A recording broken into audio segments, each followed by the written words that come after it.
ചില വേദനകൾ അങ്ങനെയാണ്. മനസ്സിന് താങ്ങാനും പറ്റില്ല, ആരോടും പറയാനും പറ്റില്ല. ഒറ്റപ്പെടൽ ഒരിക്കലും ജീവിതത്തിലെ ഇരുട്ടല്ല, പലരെയും തിരിച്ചറിയാനുള്ള വെളിച്ചമാണ്.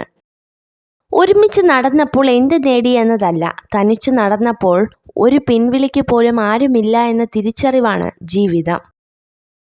വിജയിച്ച വ്യക്തിയും മറ്റുള്ളവരും തമ്മിലുള്ള വ്യത്യാസം ഇച്ഛാശക്തിയുടെ അഭാവം മാത്രമാണ്.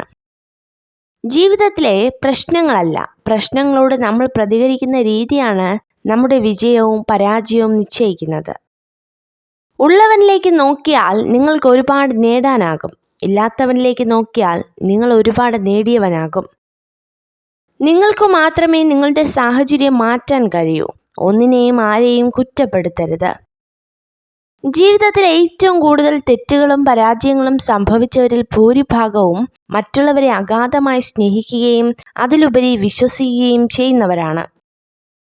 നിങ്ങൾ സഞ്ചരിച്ചു കൊണ്ടിരിക്കുന്ന ജീവിതപാത തടസ്സങ്ങളൊന്നുമില്ലാതെ വളരെ വ്യക്തമാണെങ്കിൽ ഒരുപക്ഷെ മറ്റാരൊക്കെയോ സഞ്ചരിച്ച അതേ ജീവിതപാത തന്നെ നിങ്ങളും പിന്തുടരുകയായിരിക്കും. വാസ്തവത്തിൽ അസാധ്യമെന്നൊരു കാര്യവും ഇതുവരെ ലോകത്തുണ്ടായിട്ടില്ല എന്നുള്ളതാണ് പരമാർത്ഥം. അഥവാ എന്തെങ്കിലും അസാധ്യമായിരുന്നുവെങ്കിൽ ഈ ലോകത്ത് സംഭവിക്കില്ലായിരുന്നു. നിങ്ങളുടെ ചുറ്റിനും നിങ്ങൾ കാണുന്നതും കേൾക്കുന്നതുമെല്ലാം യഥാർത്ഥത്തിൽ നിങ്ങളോടൊപ്പം ഈ ലോകത്ത് ജീവിക്കുന്നതോ ജീവിച്ചിരുന്നതോ ആയ പലരുടെയും കഠിനാധ്വാനത്തിന്റെ ഫലങ്ങളാണെന്ന് തിരിച്ചറിയുക. തോൽക്കാൻ മനസ്സിലാത്തവർക്കേ വിജയം കൈവരൂ. ഓരോ തോൽവിയും ഓരോ പാഠങ്ങളാണ്. സങ്കടങ്ങൾ പങ്കുവയ്ക്കുവാനും സ്വീകരിക്കാനും ആരും കാണില്ല.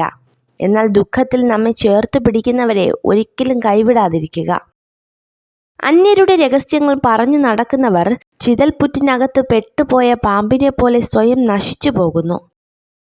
ജീവിതത്തിൽ ഏറ്റവും കൂടുതൽ തെറ്റുകളും പരാജയങ്ങളും സംഭവിച്ചവരിൽ ഭൂരിഭാഗവും മറ്റുള്ളവരെ അഗാധമായി സ്നേഹിക്കുകയും അതിലുപരി വിശ്വസിക്കുകയും ചെയ്തവരാണ്. ഒരു സ്ത്രീ ഒരു പുരുഷനെ ആദ്യമായി കാണുമ്പോൾ 7% അയാൾ പറയുന്ന കാര്യങ്ങളും 38% സംസാരശൈലിയും 55% അയാളുടെ രൂപത്തിലും ശരീരഭാഷയിലും ശ്രദ്ധിക്കുന്നു. നിങ്ങൾ ഈ വീഡിയോ കണ്ടതിന് നന്ദി. ഇതുപോലുള്ള കൂടുതൽ വീഡിയോകൾക്കായി ചാനൽ സബ്സ്ക്രൈബ് ചെയ്യൂ.